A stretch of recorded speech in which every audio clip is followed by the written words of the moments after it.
الحمدللہ وحدہ والصلاۃ والسلام علی من لا نبی بعد اما بعد۔ سامعین کرام، دروس توحید میں آج کے درس کا عنوان ہے منکرین تقدیر کا بیان۔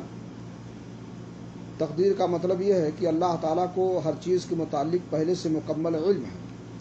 اس نے وہ سب کچھ اپنے ہاں لوح محفوظ میں لکھ رکھا ہے، اور ہر امر میں اس کی مشیت ہی کارگر ہوتی ہے۔ وہی ہر چیز کا اور ہر چیز کے تمام اوصاف کا خالق ہے، حتیٰ کہ وہی اپنے بندوں کے افعال کا بھی خالق ہے، جیسا کہ اللہ نے فرمایا اللہ خالق کل شیء۔ اللہ تعالیٰ ہر چیز کا خالق ہے، یعنی بندوں کا بھی اور ان کے افعال کا بھی۔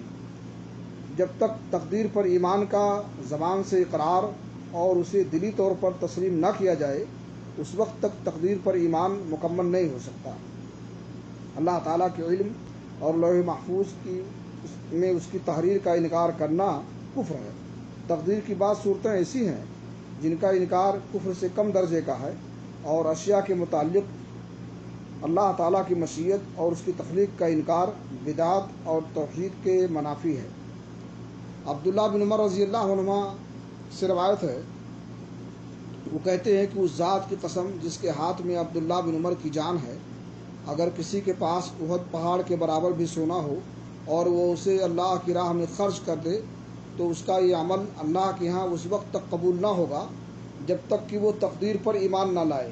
پھر انہوں نے اپنی اس بات پر بطور دلیل نبی صلی اللہ علیہ وسلم کا ارشاد پیش کیا، الایمان ان تؤمن باللہ وملائکتہ وکتبہ ورسلہ والیوم الآخر وتؤمن بالقدر خیرہ وشرہ۔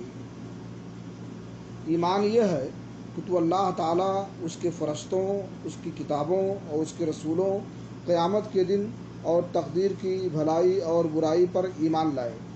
آج کے درس میں انہی باتوں پر اکتفا کرتے ہوئے اللہ رب العالمین سے دعا کرتے ہیں کہ اللہ تعالیٰ ہمیں ارکان ایمان اور بالخصوص تقدیر پر ایمان لانے کی توفیق عطا فرمائے اور ان چیزوں کا ہم یقین رکھیں۔